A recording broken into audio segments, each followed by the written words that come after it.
The man we honor tonight is someone who casually, but quite honestly, mentions that he has been in every home at IRCC. A current and longtime member, he visited every home as overseer and caretaker of each new home as it was built and until its new owner moved into it. His other responsibilities, including overseeing the building of all the roads, including Murrell Road, and the common structures such as the At Ease Club, the Cart Barn, now Colony Hall, the pool, and the golf course. These tasks called for an amazing amount of work and an enormous amount of talent, audacity, nerve, and business acumen. The person with all these attributes is Gordon Bat Masterson. Most of us here tonight probably do not grasp the degree to which he is responsible for the existence of IRCC as we know it today. Astonishingly, IRCC was not built by a development company such as A. Duda & Sons or Lennar with all their financial backing, organizational structure, and onboard talent. It was founded, financed, and built by a few courageous, retired military officers, beginning with the visionary General Charlie Briggs, the Imagineer of IRCC and also its first board president. Charlie created a self-help operation with the goal of a community built by and for military officers.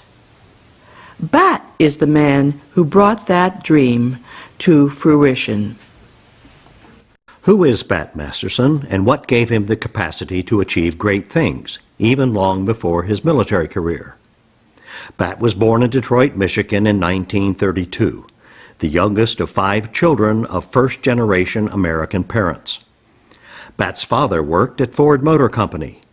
His family and their values were forged in the classic mold for what has made America great. His upbringing as a Roman Catholic colored his entire life. His family, church, education, and social life were all interwoven. After years in Detroit, the family bought a small farm which included a gas station and country store. Bat's dad continued to work in Detroit, and Bat and his mom managed the store and gas station. While attending Fowlerville High School, he also worked seasonally as a day laborer on neighbors' farms and somehow managed to find time to participate in sports, play trumpet in band, and serve as editor of the school newspaper. He also met Doris, who was to become his sweetheart and life partner for 57 years. Bat enrolled at the University of Detroit and graduated in 1956 with a BA in Education and an ROTC commission in the United States Air Force. Gordon Masterson was just completing his long and distinguished U.S. Air Force career as the IRCC dream was just beginning.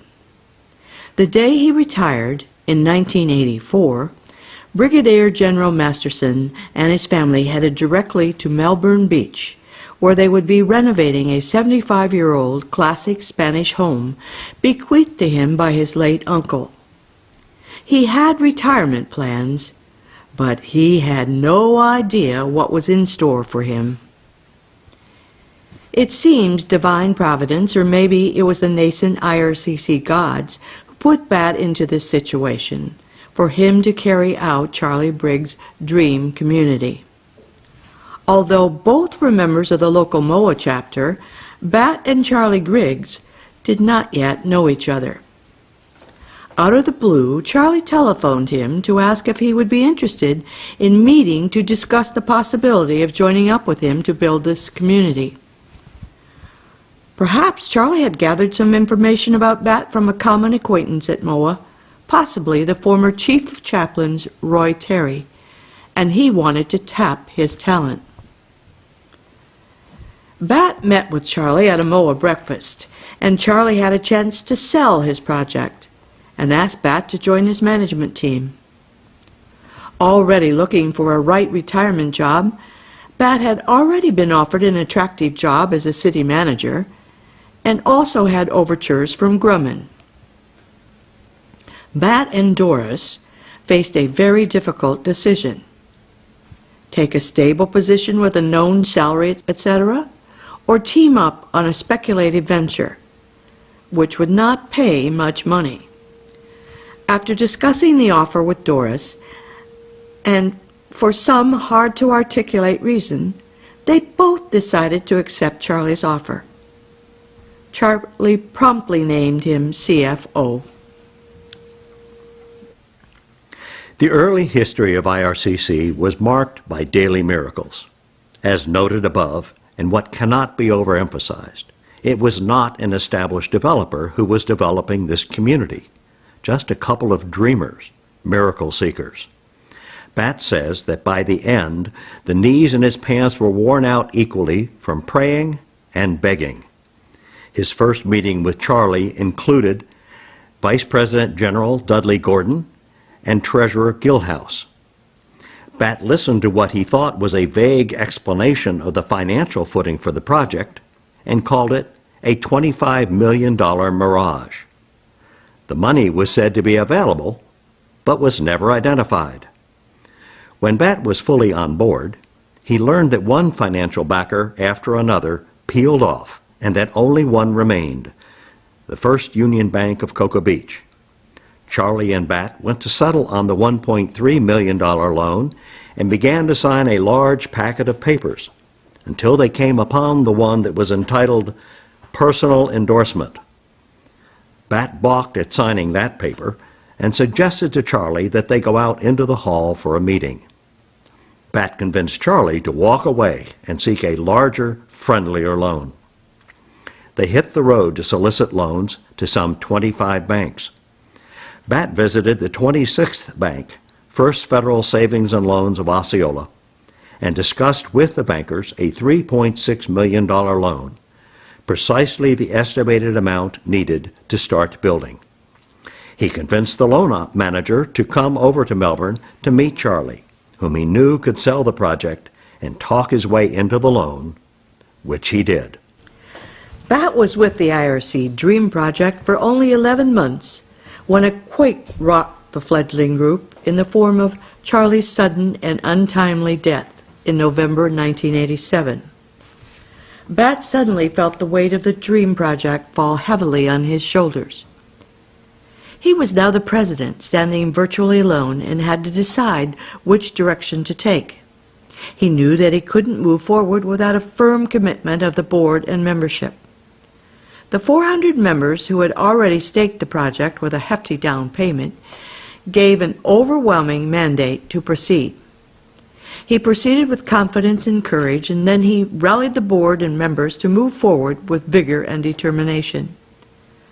Bat recollects, "For the first 4.5 years here, I worked on the site every single day, no exceptions, Christmas, every one of them. My average time on the job each week was 60 to 70 hours. He stated, "The demands of this community are very great. It's a labor of love, but it's a lot of labor." However, after Charlie's death, when Bat went back to the bank to close on that agreed-upon loan, the bankers balked because Charlie was no longer involved and Bat was alone. They needed additional collateral to grant the loan, and thus required a $3.6 million Keyman life insurance policy on Bat. He finally agreed, and after passing a rigorous physical exam, the loan was closed. The building began. IRCC Phase 1 was torturous. The general contractor had difficulty meeting deadlines.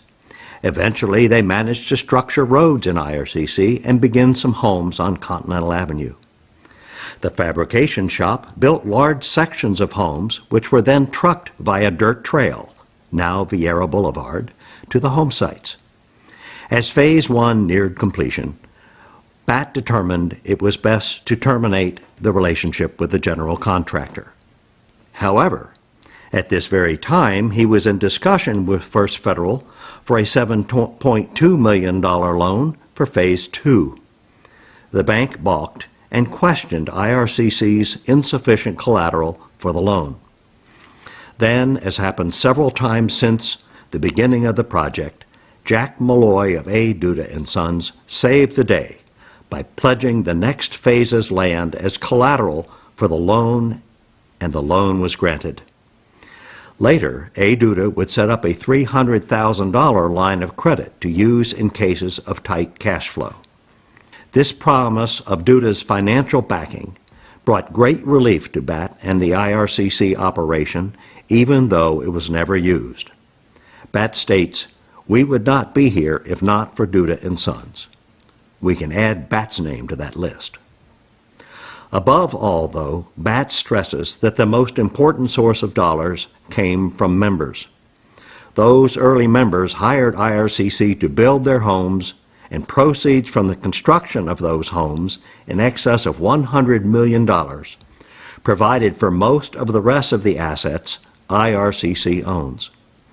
What was normally developer profit was plowed back into infrastructure, roads, and amenities, such as corporate office, medical center, golf and tennis facilities, pool, at ease club, and so on. Besides begging for money, Bat Masterson developed amazing skill getting under, around, and cutting through bureaucratic red tape to get permits to build everything, from roads and homes to providing electricity and sewage and managing water. The next chapter of Bat's story, entitled Water Management 101, has as much to do with the entire Rockledge Suntree area as it does with IRCC.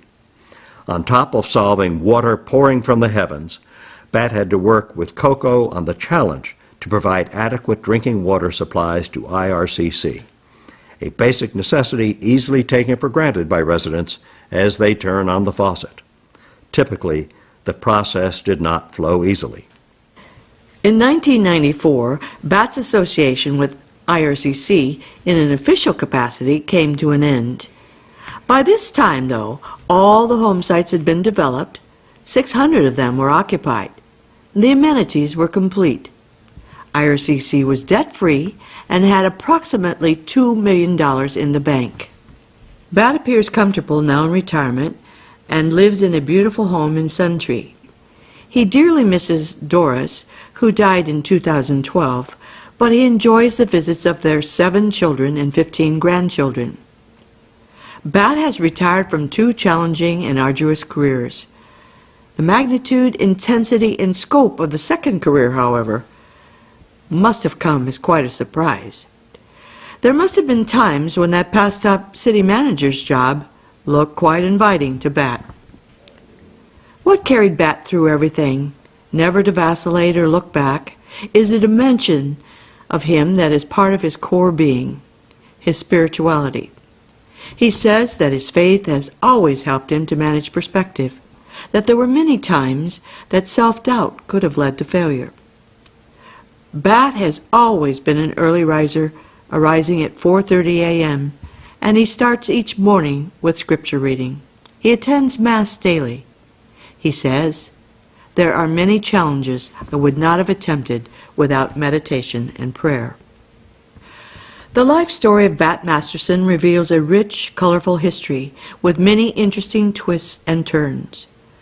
Looking at the way IRCC history developed from Charlie's dream to his death and Bat's Herculean effort to bring the dream to reality, it is impossible to separate the history and persona of Bat Masterson from the history of Indian River Colony Club. The thousands of residents of IRCC, past, present, and future, owe an unpayable debt to Brigadier General Gordon Bat Masterson.